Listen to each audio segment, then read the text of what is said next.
আসসালামু আলাইকুম। Crown cement সকালের খবরে আমন্ত্রণ জানাচ্ছি আমি মোর্শেদ শোভন। বাজারে নিত্যপণ্যের মূল্য বৃদ্ধির পেছনে কেবল সরবরাহের তুলনায় চাহিদা বেশি হওয়াই দায়ী নয়। বিশ্লেষকরা বলছেন অতি খরচের মেগা প্রকল্প, সর্বগ্রাসী দুর্নীতি আর ব্যর্থ মুদ্রানীতিরও মূল্যস্ফীতির জন্য রয়েছে বড় দায়।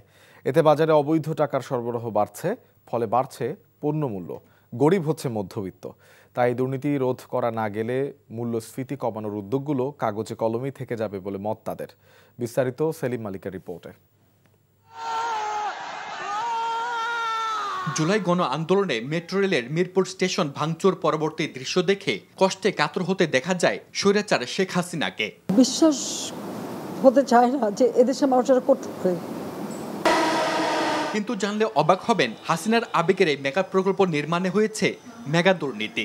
ঢাকা মেট্রো রেল নির্মাণে প্রতি কিলোমিটারে ব্যয় হয়েছে প্রায় 227 থেকে 254 মিলিয়ন ডলার। আর সম্প্রতি ভারতের পাটনা শহরে মেট্রো রেল নির্মাণে কিলোমিটারে খরচ হয়েছে মাত্র 41 মিলিয়ন ডলার। শুধু মেট্রো রেল নয়, রূপপুর পারমাণবিক বিদ্যুৎ কেন্দ্র, পদ্মা সেতুর মতো দেশের সব মেগা প্রকল্পগুলোতে অতি খরচের চিত্র প্রায় একই। এখন প্রশ্ন হচ্ছে, এই অতিরিক্ত টাকা যায় কোথায়? বিশ্লেষকরা বলছেন, এর সব টাকায় বিভিন্ন মাধ্যমে আসে বাজারে আর বাড়িয়ে দেয় জিনিসপত্রের দাম, যার কারণে গত 44 মাস ধরে মূল্যস্ফীতি ওঠানামা করছে 8 থেকে 10% মধ্যে। বিগত সরকার সবসময় কি করেছে? টাকা পাচার। আপনার উৎপাদনশীল খাতে তো ব্যয় হয় নাই। যারা দুর্নীতিবাজ তারা যখন বায়ার হিসেবে মার্কেটে প্রবেশ করে তখন ওই মার্কেটে কিন্তু কম্পিটিশন থাকে না। সুতরাং আপনার মার্কেট ডিস্টর্শন হয়ে যায়, সুতরাং মূল্যস্ফীতি কিন্তু বেড়ে যায়। মুষ্টিমেয় মানুষের হাতে অতিরিক্ত অর্থ এবং বাজারে মূল্যস্ফীতির কারণে বাড়ছে দারিদ্র্য ও বৈষম্য। বিশ্বব্যাংক সহ অন্যান্য গবেষণা বলছে, পরিবারগুলো আয়ের 55% খরচ করছে খাবার কিনতে। 3 বছরের ব্যবধানে সামগ্রিক দারিদ্র্যের হার বেড়েছে প্রায় 10%, আর অতি দারিদ্র্য প্রায় 2%। কেজিতে 15 টাকা বাড়ছে, কে পোলাও চাল, মসুর ডাল বাড়ছে কেজিতে 30 টাকা 2 মাসের ব্যবধানে। যে আপনার পাউডার দুধ ছিল 700-600 টাকা কেজি, এখন 900-850 টাকা কেজি। যে একটা ক্রিম ছিল 220 টাকা, এখন 500 টাকা। আগে আমি এক বস্তা চাল কিনতাম 50 কেজির, এখন আমার আয়ের সাথে ব্যয়ের সামঞ্জস্য হচ্ছে না, বিধায় আমি এখন দেখা গেলো যে 25 কেজির একটা বস্তা কিনতেছি। এক মাস মিলে 20,000 টাকা ইনকাম করলাম, তারপরে সবজি কিনে খাওয়া দাওয়া করে তো দেখা গেছে কিছুই থাকে না। তাই মূল্যস্ফীতি কমিয়ে সাধারণ মানুষকে স্বস্তি দিতে চাইলে সমাজের সব স্তর থেকে দূর করতে হবে দুর্নীতি। অযথা কারণে দুর্নীতির মাধ্যমে হোক, ম্যানিপুলেশনের মাধ্যমে হোক, মার্কেট প্র্যাকটিসের কারণে হোক, মার্কেটে মানি সাপ্লাইটা আননেসেসারি বাড়ে, ম্যানিপুলেশন হয় সাপ্লাই চেইন লেয়ারগুলোতে, সেই জায়গাগুলোয় হাত দিতে হবে। পাশাপাশি অতিরিক্ত টাকার লাগাম টানতে যৌক্তিক মুদ্রানীতি প্রণয়নে কেন্দ্র ব্যাংকে উদ্যোগ নেওয়ার পরামর্শ বিশ্লেষকদের। আপনার কন্ট্রাকশনারি মনিটারি পলিসি আরও হয়তো কিছুটা দিন ব্যবসায়ীদের কষ্ট হবে, কিন্তু উপায় নাই, ইনফ্লেশনে কষ্টটা আরও বেশি হবে। সেলিম মালিক, এনটিভি নিউজ, ঢাকা। কার্যক্রম নিষিদ্ধ আওয়ামী লীগের লগি বৈঠা তাণ্ডবের 19তম বার্ষিকী আজ। 2006 সালের এই দিনে রাজধানীর পল্টন এলাকায় লগি বৈঠা দিয়ে জামায়াতে ইসলামী ও ইসলামী ছাত্র শিবিরের 6 নেতাকর্মীকে নৃশংসভাবে পিটিয়ে হত্যা করা হয়। মৃত্যু নিশ্চিত হওয়ার পর লাশের উপরে নৃত্য করে আওয়ামী লীগের সন্ত্রাসীরা। এ ঘটনায় নিন্দার ঝড় ওঠে দেশে বিদেশে। রাজনৈতিক বিশ্লেষকদের মতে একদলীয় শাসন কায়েমের গভীর ষড়যন্ত্রের অংশ হিসেবে সেদিন লগি বৈঠা আন্দোলনের ডাক দেয় আওয়ামী লীগ। লগি বৈঠা দিয়ে মানুষ পিটিয়ে হত্যা আওয়ামী লীগের স্বৈরাচারী মনোভাবের বহিঃপ্রকাশ। রক্তাক্ত 28 অক্টোবর রাজনীতির ইতিহাসে কলঙ্কজনক অধ্যায় হয়ে থাকবে বলে মনে করেন তারা। শেখ হাসিনা নিজে সেদিন নেতাকর্মীদের লগি বৈঠা নিয়ে সমাবেশে যোগদানের নির্দেশ দেন। 3টি স্মরণে বিভিন্ন কর্মসূচি হাতে নিয়েছে জামায়াতে ইসলামী ও ইসলামী ছাত্র শিবির সহ বিভিন্ন রাজনৈতিক দল।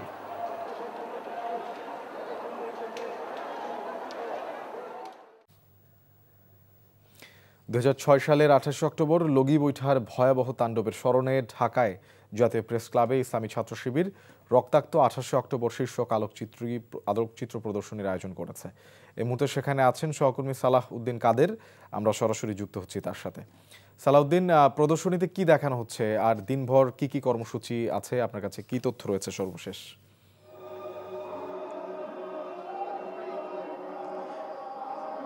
ধন্যবাদ শোভন। আজ ভয়াল 28 অক্টোবর বাংলাদেশের রাজনীতির ইতিহাসে একটি কলঙ্কজনক অধ্যায় হিসেবে বিবেচনা করা হয়। সেই দিনটি উপলক্ষেই বাংলাদেশ ইসলামী ছাত্র শিবির একটি আলোকচিত্র প্রদর্শনীর আয়োজন করেছে। সেই আলোকচিত্র প্রদর্শনীতে সে 2006 সালের 28 অক্টোবর ভয়াবহ নির্মমতার সাক্ষ্য বহন করছে।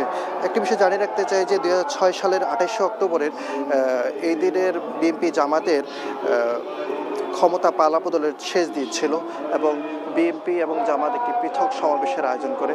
সেই সমাবেশে জামায়াতের সমাবেশে আওয়ামী নেতাকর্মীরা এক ভয়াবহ তাণ্ডব চালায়।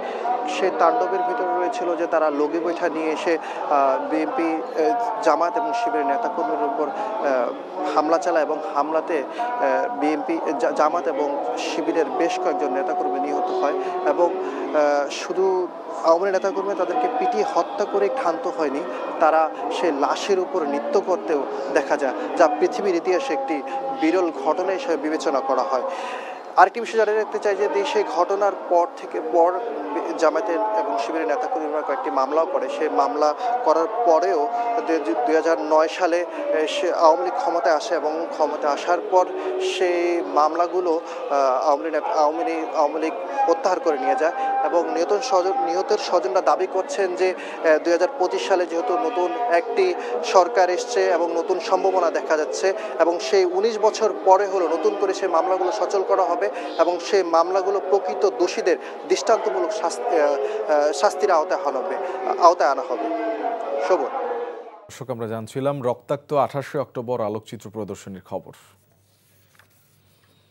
অন্তর্বর্তী সরকারের কাছে আজ জুলাই জাতীয় সনদ বাস্তবায়নের উপায় সম্পর্কিত সুপারিশ দিতে যাচ্ছে জাতীয় ঐকমত্য কমিশন। দুপুর 12টায় উপদেষ্টা পরিষদের সদস্যদের উপস্থিতিতে আনুষ্ঠানিকভাবে এই সুপারিশ হস্তান্তরের কথা রয়েছে। গতকাল রাষ্ট্রীয় অতিথি ভবন যমুনায় প্রধান উপদেষ্টা প্রফেসর ডক্টর মোহাম্মদ ইউনূসের সভাপতিত্বে কমিশনের সমাপনী বৈঠক অনুষ্ঠিত হয়। সমাপনী বৈঠকে জাতীয় ঐকমত্য কমিশন গঠনের পর থেকে চূড়ান্ত সুপারিশ প্রদান পর্যন্ত সমস্ত নথিপত্র ও আলোচনার অডিও, ভিডিও ও ছবি সংরক্ষণের উপর গুরুত্ব আরোপ করেন প্রধান উপদেষ্টা। বলেন, এই দলিলগুলোই ভবিষ্যতের রাজনৈতিক আলোচনার কেন্দ্রবিন্দুতে থাকবে। জুলাই জাতীয় সনদ বাস্তবায়নের রূপরেখা চূড়ান্তের পাশাপাশি অন্য সংস্কার কমিশনগুলোর সুপারিশ বাস্তবায়নেও সরকারকে পদক্ষেপ নেওয়ার আহ্বান জানান কমিশনের সদস্যরা। বেসরকারি ড্যাফোডিল ও সিটি ইউনিভার্সিটির শিক্ষার্থীদের মধ্যে সংঘর্ষের ঘটনায় এখনও থমথমে অবস্থা বিরাজ করছে সাভারের খাগান এলাকায়। স্বাভাবিক হয়নি জনজীবন, ভয় আর আতঙ্কে খোলেনি বন্ধ দোকানপাট। এই পরিস্থিতিতে আগামী 4 নভেম্বর পর্যন্ত সিটি ইউনিভার্সিটি বন্ধ ঘোষণা করেছে বিশ্ববিদ্যালয় কর্তৃপক্ষ। অন্যদিকে নিরাপত্তার শঙ্কায় মঙ্গলবার সব ধরনের ক্লাস ও পরীক্ষা স্থগিত করেছে ড্যাফোডিল ইন্টারন্যাশনাল ইউনিভার্সিটি কর্তৃপক্ষ। বিষয়টি নিশ্চিত করেছেন বিশ্ববিদ্যালয়ের উপাচার্য অধ্যাপক ডক্টর মোহাম্মদ মাসুম ইকবাল। এদিকে রোববার রাতের অগ্নিসংযোগ ও ভাঙচুরের ঘটনায় এখন পর্যন্ত কোনো পক্ষ থানায় অভিযোগ দায়ের করেনি বলে জানিয়েছে ঢাকা জেলার পুলিশ সুপার মোহাম্মদ আনিসুজ্জামান। শিক্ষার্থীদের জিম্মি করে জবরদস্তিমূলক জবানবন্দি আদায়ের অভিযোগ এবং ঘটনার নেপথ্যের বিষয়ে অবস্থান জানতে আনুষ্ঠানিকভাবে গণমাধ্যমের সাথে কথা বলতে দুপুরে সংবাদ সম্মেলনের আয়োজন করেছে ড্যাফোডিল বিশ্ববিদ্যালয় কর্তৃপক্ষ। ভৈরবকে দেশের 65তম জেলা হিসাবে বিগত সরকারের জারি করা প্রজ্ঞাপন দ্রুত বাস্তবায়নের দাবিতে আজ মঙ্গলবার ভৈরবে নদীপথ অবরোধ কর্মসূচি পালন করবে আন্দোলনকারী সর্বস্তরের ছাত্র জনতা। সকাল 10টা থেকে দুপুর 12টা পর্যন্ত চলবে এই কর্মসূচি। এর আগে গত 18 অক্টোবর শনিবার লঞ্চ টার্মিনাল এলাকায় মানববন্ধন করে একই দাবিতে। সেদিন সরকারকে 7 দিনের সময় বেঁধে দিয়ে 26 অক্টোবর সড়কপথ অবরোধ, 27 অক্টোবর রেলপথ অবরোধ ও আজ 28 অক্টোবর নৌপথ অবরোধ কর্মসূচি দেওয়া হয়। ইতোমধ্যে সেই ধারাবাহিক কর্মসূচির অংশ হিসেবে 26 অক্টোবর রবিবার ঢাকা, সিলেট, ভৈরব, কিশোরগঞ্জ, ময়মনসিংহ মহাসড়কে অবরোধ করে 2 ঘণ্টা ব্যাপী। এতে চরম দুর্ভোগ পোহায় এই 2 মহাসড়কে চলাচলকারী হাজার হাজার যানবাহন ও যাত্রী সাধারণ। সকালের খবর এইটুকুই। এই খবরের ভিডিও সহ আপডেট জানতে ভিজিট করুন এনটিভি অনলাইন www.ntvbd.com। এছাড়াও এনটিভির জনপ্রিয় সব অনুষ্ঠান ও খবরের আপডেট জানতে ভিজিট করুন আমাদের ইউটিউব ও ভেরিফাইড ফেসবুক পেজ। 12টায় মধ্যাহ্নের খবর দেখার আমন্ত্রণ রইল। ধন্যবাদ সবাইকে।